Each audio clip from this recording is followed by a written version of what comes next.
ഇന്ന് നമുക്ക് ഡിസ്കസ് ചെയ്യേണ്ടത് മറ്റൊരു ടോപ്പിക്കാണ് പൊളിറ്റീഷ്യൻസ് ആൻഡ് സ്റ്റെബിലൈസേഷൻ പോളിസി. നോക്കൂ, ഈ ടോപ്പിക്കിലൂടെ നമ്മൾ ഡിസ്കസ് ചെയ്യാൻ പോകുന്നത് പൊളിറ്റീഷ്യൻസ് വ്യത്യസ്ത കാലഘട്ടത്തിൽ എങ്ങനെയാണ് സ്റ്റെബിലൈസേഷൻ പോളിസികൾ ഉൾപ്പെടുത്തിയിട്ടുള്ളത്. അത് ഗവൺമെൻറ്റിനെ ഉൾപ്പെടുത്തിയിട്ടാണോ, അത് ഗവൺമെൻറ് മാത്രമല്ല വോട്ടേഴ്സിൻ്റെ കാഴ്ചപ്പാട് നോക്കിയിട്ടുണ്ടോ, ഇലക്ഷൻ നോക്കിയിട്ടുണ്ടോ, അതല്ല പാർട്ടിയുടെ ഐഡിയോളജി നോക്കിയിട്ടുണ്ടോ എന്നുള്ള രൂപത്തിലുള്ള ഡിസ്കഷനാണ് ഈ ഒരു ടോപ്പിക്കിലൂടെ നമ്മൾ വരുത്തുന്നത്. അപ്പോൾ നോക്കൂ, this Downsian view of politicians indicate that government should be viewed as endogenous in macro economic models. നോക്കൂ, നമ്മുടെ ഡെമോക്രസി ആയി ബന്ധപ്പെട്ട ഒരു തിയറി ഉണ്ട്, അതായത് ഡൗൺസിയൻ തിയറി എന്നറിയപ്പെടുന്ന തിയറി. ആ തിയറി പ്രകാരം പറയുന്നത് ഗവൺമെൻറ്റുകളെ എൻഡോജനസ് ആയിട്ടാണ് കൺസിഡർ ചെയ്യേണ്ടത് എന്നാണ് പറയുന്നത്. എൻഡോജനസ് എന്ന് പറഞ്ഞു കഴിഞ്ഞാൽ ഒരു രാജ്യത്തെ ഇക്കണോമിക് പോളിസിയിൽ പൂർണ്ണമായിട്ടും ഇൻഫ്ലുവൻസ് ചെയ്യാനുള്ള അധികാരമുള്ള ആളായിട്ടാണ് ഗവൺമെൻറ്റിനെ കൺസിഡർ ചെയ്യുന്നത്. Then it is seen in the theory of Downs in 1957. According to Frey, the traditional Keynesian circular flow model need to be modified to take account of self-interested government behavior. നോക്കൂ, ഇവിടെ ഫ്രേ എന്ന് പറയുന്ന ഒരു Economist പറയുന്നത് traditional Keynesian circular flow ഉണ്ട്. മുമ്പത്തെ ടോപ്പിക്കിൽ നമ്മൾ കണ്ട കെനീഷ്യൻ സർക്കുലർ ഫ്ലോ. ആ കെനീഷ്യൻ സർക്കുലർ ഫ്ലോ മോഡലിൽ ചെറിയ മാറ്റങ്ങൾ വരുത്തണം. എന്തിനു വേണ്ടിയിട്ടാണെന്ന് ചോദിച്ചു കഴിഞ്ഞാൽ ഒരു സെൽഫ് ഇൻട്രസ്റ്റഡ് ആയിട്ടുള്ള ഗവൺമെൻറ്റിൻ്റെ ബിഹേവിയർ കാണിക്കാനായിട്ടാണ്. എന്താണ് സെൽഫ് ഇൻട്രസ്റ്റഡ് ഗവൺമെൻറ് എന്ന് പറഞ്ഞു കഴിഞ്ഞാൽ? സെൽഫ് ഇൻട്രസ്റ്റഡ് ഗവൺമെൻറ് എന്ന് പറഞ്ഞു കഴിഞ്ഞാൽ അവർക്ക് ഭാവിയിൽ വീണ്ടും അധികാരത്തിൽ വരാനുള്ള ഒരു ഇൻട്രസ്റ്റ് അവർക്കുണ്ടാവും. അതുപോലെ തന്നെ അവർക്ക് രാജ്യത്ത് അവരെ സപ്പോർട്ട് ചെയ്യുന്ന വോട്ടേഴ്സിനെ, അവരെ സപ്പോർട്ട് ചെയ്യുന്ന ബ്യൂറോക്രാറ്റ്സുകളെ, അവരെ സപ്പോർട്ട് ചെയ്യുന്ന കോർപ്പറേറ്റുകളെ, ഇവരെയൊക്കെ സാറ്റിസ്ഫൈ ചെയ്യുന്ന രൂപത്തിലായിരിക്കും ഇവർ ആ രാജ്യത്ത് പോളിസികൾ നടപ്പിലാക്കുന്നത്. അപ്പോൾ അത്തരത്തിലുള്ള ഒരു കാഴ്ചപ്പാട് കൂടി ഉൾപ്പെടുത്തിക്കൊണ്ട് കെനീഷ്യൻ സർക്കുലർ ഫ്ലോയെ മോഡിഫൈ ചെയ്യേണ്ടതുണ്ട് എന്നാണ് ഇവിടെ പറയുന്നത്. So the politico economic system resulting from this modification is illustrated. നമുക്ക് ഈ ഒരു മോഡിഫിക്കേഷൻ വരുത്തിക്കൊണ്ട് ഇവർ കൊണ്ടുവന്നിട്ടുള്ള പുതിയ സർക്കുലർ ഫ്ലോ ആണ് കാണിക്കാൻ പോകുന്നത്. നോക്കൂ, ഇവിടെ കാണിക്കുന്നതാണ് പുതുതായിട്ട് ഇവർ ഉൾപ്പെടുത്തിയിട്ടുള്ള സർക്കുലർ ഫ്ലോ. ഇനി എന്താണ് അതിൻ്റെ എക്സ്പ്ലനേഷൻ എന്നുള്ളത് നോക്കാം, എന്നിട്ട് നമുക്ക് ഈ ഒരു ഫിഗറിലോട്ട് വരാം. There is no doubt that following the Keynesian revolution, voters have increasingly held governments responsible for the state of the economy. നോക്കൂ, കെയ്ൻസിൻ്റെ ഐഡിയയിൽ ഇവർ വലിയ മാറ്റങ്ങളൊന്നും വരുത്തുന്നില്ല. പക്ഷേ കെയ്ൻസ് പറയുന്നൊരു ഐഡിയ ഉണ്ട്, ഒരു രാജ്യത്തിൻ്റെ ഇക്കണോമിയെ, സ്റ്റേറ്റ് ഓഫ് ഇക്കോണമി, ഒരു ഇക്കോണമിയുടെ സിസ്റ്റത്തെ അല്ലെങ്കിൽ ഇക്കോണമിയുടെ സ്റ്റാറ്റസിന് ഏറ്റവും കൂടുതൽ റെസ്പോൺസിബിൾ ആയിട്ടുള്ളത് ഗവൺമെൻറ് ആണ് എന്നാണ് കെയ്ൻസ് പറയുന്നത്. അത് ഇവരും സപ്പോർട്ട് ചെയ്യുന്നുണ്ട്. പക്ഷേ ഇവർ വരുത്തിയിട്ടുള്ള മാറ്റം എന്താണെന്ന് ചോദിച്ചു കഴിഞ്ഞാൽ, but in choosing to whom they will delegate decision making power. Voters are faced with principal-agent problem, since the agent may have different preferences which it can conceal from the imperfectly informed voters. പക്ഷേ ഇവിടെ ഒരു പ്രശ്നം എന്താണെന്ന് പറഞ്ഞു കഴിഞ്ഞാൽ, ഇവിടെ ഒരു decision making പവറിൽ ചെറിയൊരു പ്രശ്നമുണ്ട്. അതായത് ഇവിടെ ഒരു പ്രിൻസിപ്പൽ ഏജൻറ്റ് പ്രോബ്ലം നിലനിൽക്കുന്നു. എന്താണ് ഈ പ്രിൻസിപ്പൽ ഏജൻറ്റ് പ്രോബ്ലം എന്ന് പറഞ്ഞു കഴിഞ്ഞാൽ? ഇവിടെ പ്രിൻസിപ്പൽ ഏജൻറ്റ് പ്രോബ്ലം എന്ന് പറഞ്ഞു കഴിഞ്ഞാൽ ഇത്രയേ ഉള്ളൂ, ഗവൺമെൻറ് ആണ് ഇവിടെ ഏജൻറ്റ് എന്ന് പറയുന്നത്. പ്രിൻസിപ്പൽ എന്ന് പറയുന്നത് ഇവിടെ വോട്ടേഴ്സുമാണ്. അപ്പോൾ ഈ വോട്ടേഴ്സിന് ഒരു ഗവൺമെൻറ് വന്നു കഴിഞ്ഞാൽ ഇവരെ സംബന്ധിച്ചിടത്തോളം ഇവർക്ക് ഒരുപാട് ആവശ്യങ്ങളുണ്ടാവും. അതുപോലെ തന്നെ ഗവൺമെൻറ്റിൻ്റേതായിട്ടുള്ള ഒരുപാട് പ്രിഫറൻസും ഉണ്ടാവും. അപ്പോൾ ഗവൺമെൻറ്റിൻ്റെ പ്രിഫറൻസ് എന്താണെന്നുള്ളത് വോട്ടേഴ്സിന് അറിയില്ല, വോട്ടേഴ്സിൻ്റെ പ്രിഫറൻസ് എന്താണെന്നുള്ളത് ഗവൺമെൻറ്റിനും അറിയില്ല. ഇങ്ങനെ ഇവർക്ക് രണ്ടു പേർക്കും തമ്മിലുള്ള ഈ ഒരു എന്താ പറയുക, അതിനൊരു മിസ്ഇൻഫർമേഷൻ, അല്ലെങ്കിൽ അതിന് നമ്മൾ എക്കണോമിക്സിൽ പറയുന്ന ഒരു ടേമാണ്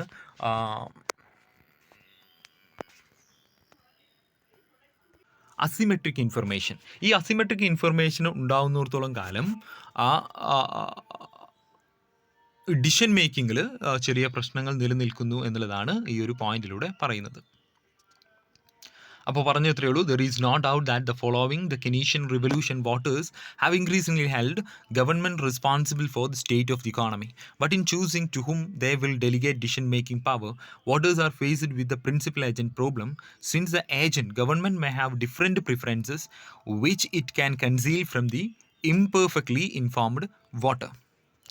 Then, as evident from the figure, In the politico-economic circular flow model, politicians are seen to be driven by balance of both ideological and re-election consideration. Voters evaluate politicians on the basis of how successful they have been in achieving desirable economic goals such as high employment, low inflation, and rapid growth of real disposable income. നോക്കൂ, നമ്മളൊരു principal agent problem പറഞ്ഞല്ലോ. ആ principal agent പ്രോബ്ലത്തിൻ്റെ ചെറിയൊരു എക്സാമ്പിളാണ് ഇവിടെ കൊടുത്തിട്ടുള്ളത്. നേരത്തെ നമ്മൾ കാണിച്ചിട്ടുള്ള ഫിഗർ ഉണ്ട്. ഈ ഫിഗറിൽ ഗവൺമെൻറ് ഒരു ഇക്കോണമിക് പോളിസി നടപ്പിലാക്കുമ്പോൾ ഇവർ രണ്ട് കാര്യങ്ങളെയാണ് കൺസിഡർ ചെയ്യാറുള്ളത്. അവർ രണ്ട് കാര്യങ്ങൾ ബാലൻസ് ചെയ്യാൻ ശ്രദ്ധിക്കും. ഒന്ന് ഐഡിയോളജി, മറ്റൊന്ന് റീ ഇലക്ഷൻ കൺസിഡറേഷൻ.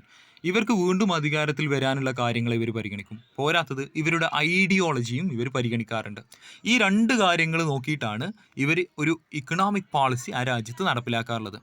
എന്നാൽ വോട്ടേഴ്സ് എന്ന് പറയുന്നത് ഇവരെ വീണ്ടും അധികാരത്തിൽ വരുത്തണമെങ്കിൽ ഇവർ ശ്രദ്ധിക്കുന്നത് എത്രത്തോളം ആ രാജ്യത്ത് അവർ ഇക്കണോമിക് ഗോൾസ് അച്ചീവ് ചെയ്തിട്ടുണ്ട് എന്നുള്ളതാണ് നോക്കുക. അതായത് എത്രത്തോളം എംപ്ലോയ്മെൻറ്റ് ജനറേറ്റ് ചെയ്തിട്ടുണ്ട്, ഇൻഫ്ലേഷൻ എത്രത്തോളം ഇവർ കൺട്രോൾ ചെയ്തിട്ടുണ്ട്, ഇക്കണോമിക് ഗ്രോത്ത് എത്രയാണ്, നാഷണൽ ഇൻകം എത്രയാണ്, ഇങ്ങനെയുള്ള കാര്യങ്ങൾ നോക്കിയിട്ടാണ് ഇവരെന്ത് ചെയ്യാറുള്ളത്, ഇവരെ വീണ്ടും ഇലക്ട് ചെയ്യാറുള്ളത്. അപ്പോൾ നോക്കുക, ഒരു ഗവൺമെൻറ്റിനെ സംബന്ധിച്ചിടത്തോളം ഗവൺമെൻറ്റിന് മുന്നിൽ രണ്ട് കാര്യങ്ങൾ ഇവർ ബാലൻസ് ചെയ്യാൻ ശ്രദ്ധിക്കുന്നു. ഒന്ന് ഐഡിയോളജിക്കൽ, മറ്റൊന്ന് റീ ഇലക്ഷൻ കൺസിഡറേഷൻ. എന്നാൽ വോട്ടേഴ്സ് നോക്കാറുള്ളത്, ഇവാലുവേറ്റ് ചെയ്യാറുള്ളത് എന്താണെന്ന് ചോദിച്ചു കഴിഞ്ഞാൽ how successful they have been achieving desirable economic goals such as high employment, low inflation, rapid growth of real disposable income. അതാണ് ഈ ഒരു ഫിഗറിൽ കാണിച്ചിട്ടുള്ളത്. സാധാരണ ഒരു ഗവൺമെൻറ് ചെയ്യാറുള്ളത്, ഗവൺമെൻറ് എന്ത് ചെയ്യുന്നു, choice and use of policy instruments, economy state നോക്കുന്നു, then state of the economy, inflation, unemployment and growth. ഈ കാര്യങ്ങളാണ് വോട്ടേഴ്സ് നോക്കാറുള്ളത്.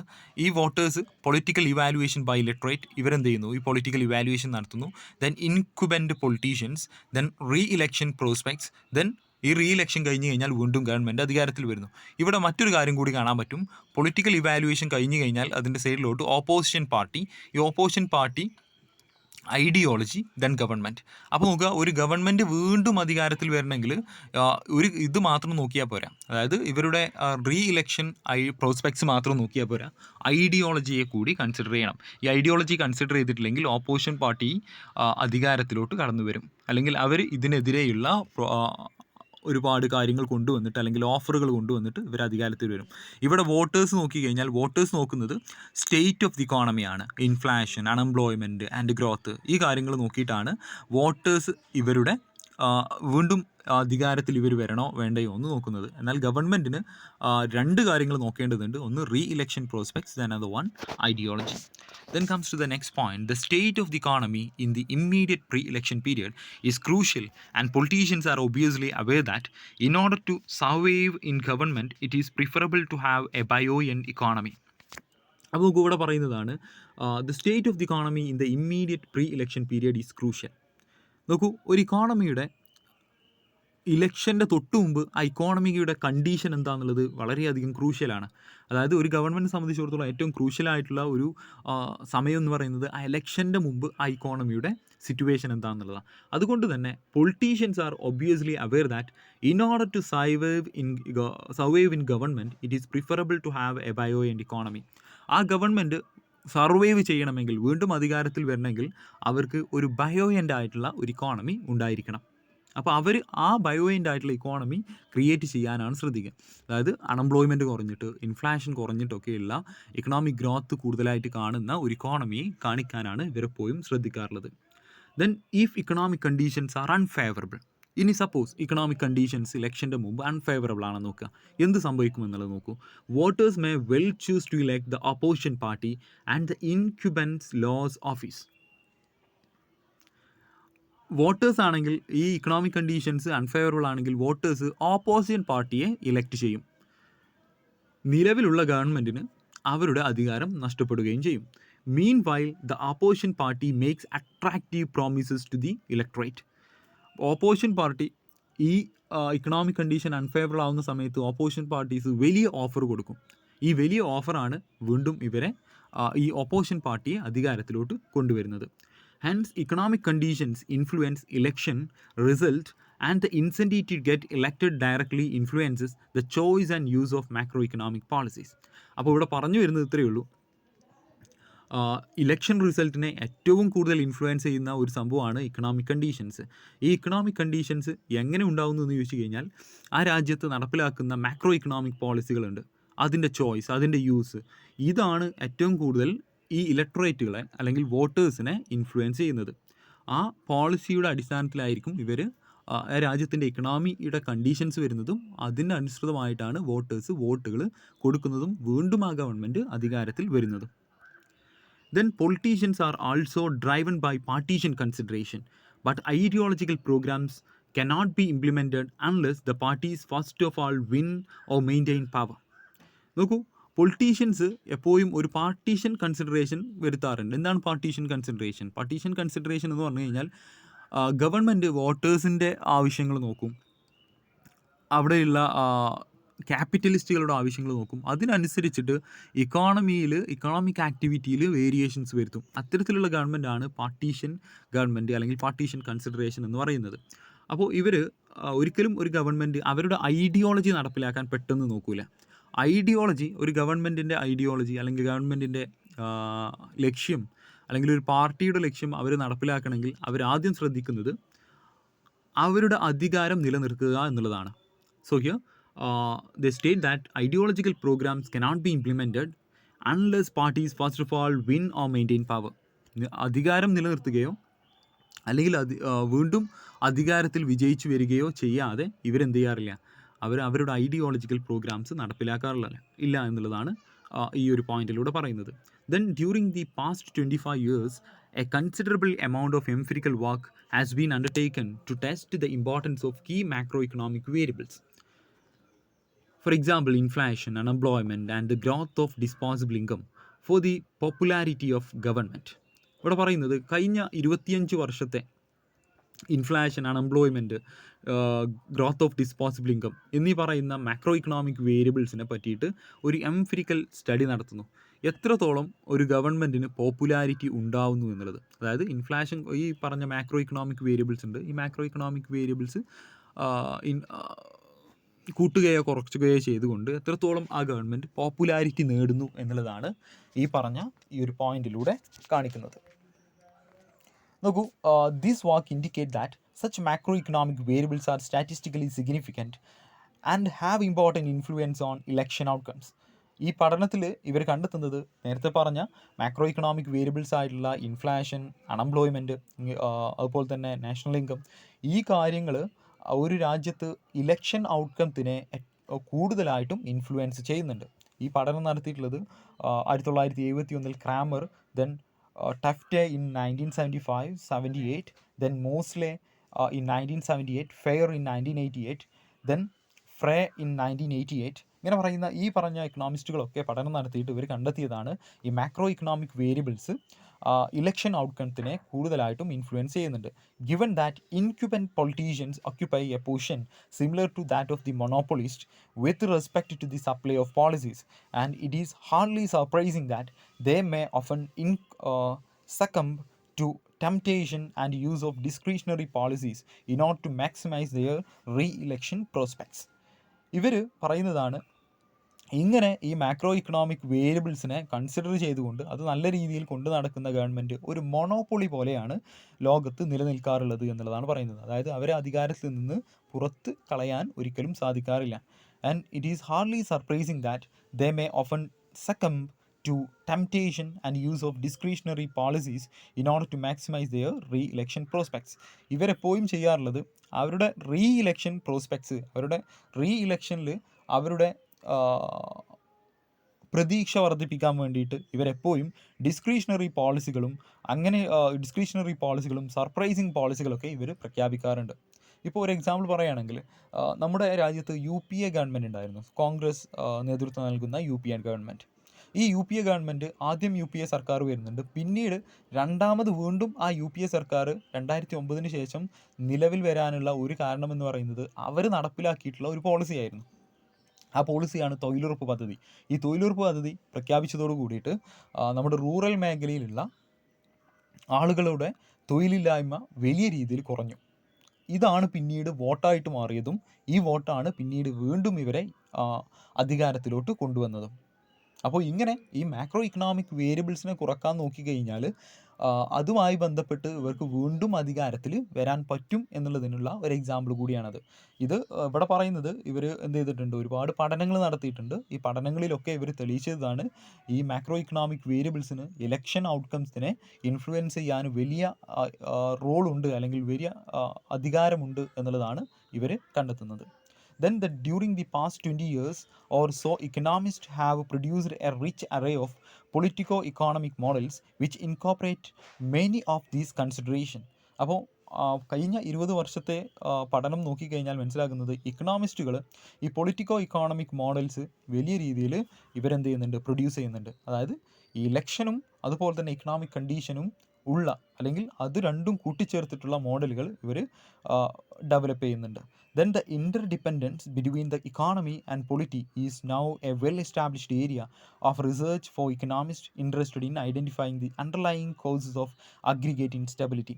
അപ്പോൾ ഇന്ന് നിലവിൽ ഏറ്റവും കൂടുതൽ റിസർച്ച് നടത്താൻ പറ്റുന്ന ഒരു മേഖല കൂടിയാണ് ഈ പറഞ്ഞ interdependence between economy and polity. പൊളിറ്റിക്സും ഇക്കോണമിക്സും അല്ലെങ്കിൽ പൊളിറ്റിക്സും ഇക്കോണമിയും തമ്മിലുള്ള ബന്ധത്തെ പറ്റിയിട്ടുള്ള പഠനം ഇന്ന് ഏറ്റവും കൂടുതൽ റിസർച്ച് മേഖലയിൽ കടന്നു വരുന്ന ഒരു മേഖല കൂടിയാണ്. കാര്യമായിട്ട് നോക്കുന്നത് ഇവർ രണ്ടും തമ്മിലുള്ള ബന്ധം, ഈ രണ്ടും തമ്മിലുള്ള ബന്ധം എങ്ങനെയാണ് രാജ്യത്ത് ഈ അഗ്രിഗേറ്റ് ഇൻസ്റ്റബിലിറ്റി ക്രിയേറ്റ് ചെയ്യുന്നത്, അതായത് ഇക്കണോമിക് ഫ്ലക്ച്വേഷൻസ് ക്രിയേറ്റ് ചെയ്യുന്നത് എന്നുള്ളതാണ് ഈ പഠനത്തിലൂടെ വരുന്നത്. നോക്കൂ, ഇവിടെ പറയുന്നു this research has attempted to answer a number of interesting questions.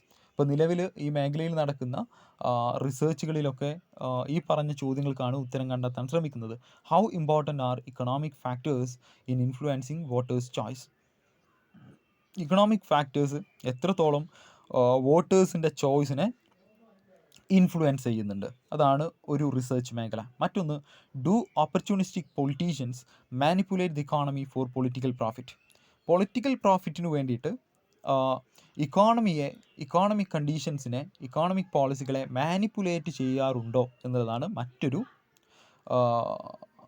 Research മേഖല. ഈ പഠനം നടത്തിയത് നോർദസ് ആണ്, 1975. ദെൻ മറ്റൊരു research question, do ideological consideration lead to political parties producing a differentiated product? നോക്കൂ, മറ്റൊന്ന് പറയുന്നത് ഈ പൊളിറ്റിക്കൽ പാർട്ടീസ്, ഐഡിയോളജിക്കലായിട്ടുള്ള കൺസിഡറേഷൻ കടത്തുന്ന പൊളിറ്റിക്കൽ പാർട്ടീസ് ഡിഫറൻഷിയേറ്റഡ് ആയിട്ടുള്ള പ്രോഡക്റ്റുകൾ രാജ്യത്ത് ക്രിയേറ്റ് ചെയ്യുന്നുണ്ടോ? ഇത് ഹിബ്സിൻ്റെ പഠനമായിരുന്നു. Can political cycle exist in a world of rational non myopic voters and economic agents? മറ്റൊരു question, does the empirical evidence provide support for politico-economic models? Then 6.1, what are the policy implications of such models? Then ഈ പറയുന്ന 6 ചോദ്യമാണ് നമ്മുടെ ഈ പറഞ്ഞ interdependence between politics and economy എന്ന് പറയുന്ന മേഖലയിൽ വരുന്ന റിസർച്ച് ക്വസ്റ്റ്യൻസ്. ഇതിൽ ഒരുപാട് പേര് പഠനത്തിന് ആൻസർ കൊടുത്തിട്ടുണ്ട്. ഇതിൻ്റെ ഭാഗമായിട്ടാണ് ഇനി നമുക്ക് വരാനുള്ള ബിസിനസ് സൈക്കിളിൽ പറയുന്ന നോർദസിൻ്റെയും ഹിബ്സിൻ്റെയൊക്കെ തിയറി വരുന്നത്. ഇവർ ഈ പറഞ്ഞ research ക്വസ്റ്റ്യൻസിൻ്റെ ആൻസറാണ്. Okay, anyway, in what follows, we shall show how economists have attempted to answer these and other questions. നമുക്ക് നോക്കേണ്ടത് എങ്ങനെയാണ് ഇക്കണോമിസ്റ്റുകൾ ഈ പറഞ്ഞ ചോദ്യങ്ങൾക്ക് ഉത്തരം നൽകുന്നത് എന്നുള്ളതാണ്. അപ്പോൾ ഇതാണ് നമ്മൾ ഇതുവരെ നോക്കിയിട്ടുള്ള topic, politicians and stabilisation policy. അപ്പോൾ നോക്കുക, ഇവിടെ പറഞ്ഞത്രേ ഉള്ളൂ. ഡൗൺസിയൻ വ്യൂ ആണ് പറഞ്ഞത്. ഡൗൺസിയൻ വ്യൂ പറയുന്നത് ഗവൺമെൻറ് എൻഡോജനസ് ആണെന്ന് പറയുന്നു. കെയ്ൻസിൻ്റെ വ്യൂ ഒരു സെൽഫ് ഇൻട്രസ്റ്റഡ് വ്യൂ ആണ്. അത് ഗവൺമെൻറ്റിൻ്റെ ഇൻട്രസ്റ്റിനനുസരിച്ച് മാത്രം പ്രവർത്തിക്കുന്ന ഗവൺമെൻറ് ആണ്. അത്തരത്തിലുള്ള ഇക്കണോമിക് പോളിസി, ഇക്കണോമിക് സ്റ്റെബിലൈസേഷനൊക്കെയാണ് രാജ്യത്തുണ്ടാകുന്നത് എന്നുള്ളതാണ് കെയ്ൻസിൻ്റെ വ്യൂ.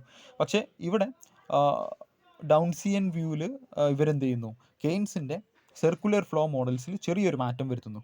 നേരത്തെ കെയ്ൻസിൻ്റെ സർക്കുലർ ഫ്ലോ വ്യൂവിൽ കെയ്ൻസിൻ്റെ ഐഡിയകൾ മാത്രമേ ഉള്ളൂ. അതായത് ഒരു ഇക്കണോമിസ്റ്റ് അഡ്വൈസ് കൊടുക്കുന്നു, അഡ്വൈസ് കൊടുത്തു കഴിഞ്ഞാൽ അതുമായി ബന്ധപ്പെട്ട് രാജ്യത്ത് പോളിസി നടപ്പിലാക്കുന്നു, അതാണുള്ളത്.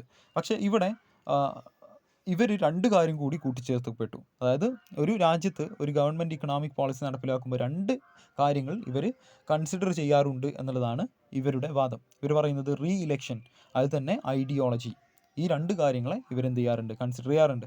എന്നാൽ ഈ 2 കാര്യങ്ങളാണ് ഗവൺമെൻറ് കൺസിഡർ ചെയ്യുന്നത്. എന്നാൽ വോട്ടേഴ്സ് കൺസിഡർ ചെയ്യുന്നത് ഇക്കണോമിക് കണ്ടീഷനാണ്. ഇൻഫ്ലേഷൻ എത്രത്തോളം ഉണ്ട്, അൺഎംപ്ലോയ്മെൻറ്റ് എത്രത്തോളം ഉണ്ട്, ഇക്കണോമിക് ഗ്രോത്ത് എത്രത്തോളം ഉണ്ട്, ഇങ്ങനെ കാര്യങ്ങളാണ് വോട്ടേഴ്സ് നോക്കുന്നത്. അപ്പോൾ ഇവർക്കിടയിൽ തന്നെ ഒരു പ്രിൻസിപ്പൽ ഏജൻറ്റ് പ്രോബ്ലം നിലനിൽക്കുന്നുണ്ട്. കാരണം ഇവർക്കിടയിൽ അസിമെട്രിക് ഇൻഫർമേഷൻ ഉണ്ട്.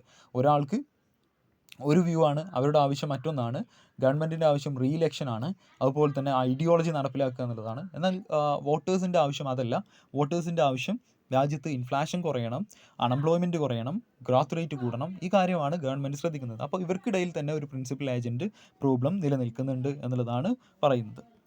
ദെൻ അപ്പോൾ ഇക്കോണമിയിൽ ഒരു ഇക്കണോമിക് പോളിസി നടപ്പിലാക്കുന്നത് റീ ഇലക്ഷൻ ദെൻ ഐഡിയോളജി, ഈ രണ്ട് കാര്യങ്ങൾ എന്ത് ചെയ്യാറുണ്ട്, കൺസിഡർ ചെയ്യാറുണ്ട് എന്നുള്ളതാണ് ഈ ഒരു പോയിന്റിൽ ഈ ഒരു ഫിഗറിലൂടെയുള്ള എക്സ്പ്ലനേഷൻ വരുന്നത്. അപ്പോൾ ഒരു ഇക്കോണമിയിൽ ഒരു ഗവൺമെൻറ്റിൻ്റെ റീ ഇലക്ഷൻ അല്ലെങ്കിൽ ഗവൺമെൻറ് വീണ്ടും അധികാരത്തിൽ വരണമെങ്കിൽ ആ രാജ്യത്ത് ഇക്കണോമിക് കണ്ടീഷൻസിന് വലിയ റോളുണ്ട് എന്നുള്ളതാണ് ഈ ഒരു സർക്കുലർ ഫ്ലോയിൽ കാണിക്കുന്നത്. അപ്പോൾ ഒരു ഗവൺമെൻറ്റിന് വീണ്ടും അധികാരത്തിൽ വരണമെങ്കിൽ ആ ഇക്കോണമി ഒരു ബയോയൻ്റ് ആയിട്ടുള്ള ഇക്കോണമി ആയിരിക്കണം. അതായത് കൃത്യമായിട്ട് ഈ പറഞ്ഞ വോട്ടേഴ്സ് കൺസിഡർ ചെയ്യുന്ന അൺഎംപ്ലോയ്മെൻറ്റ് കുറയണം, ഇൻഫ്ലേഷൻ കുറയണം, ഗ്രോത്ത് റേറ്റ് കൂടണം. ഈ പറഞ്ഞ മാക്രോ ഇക്കണോമിക് വേരിയബിൾ കൺസിഡർ ചെയ്തിട്ട് എന്ത് ചെയ്യാറുള്ളൂ, ഒരു ഇക്കോണമി അല്ലെങ്കിൽ ഒരു രാജ്യത്ത് ഒരു ഗവൺമെൻറ് വീണ്ടും അധികാരത്തിൽ വരാറുള്ളൂ.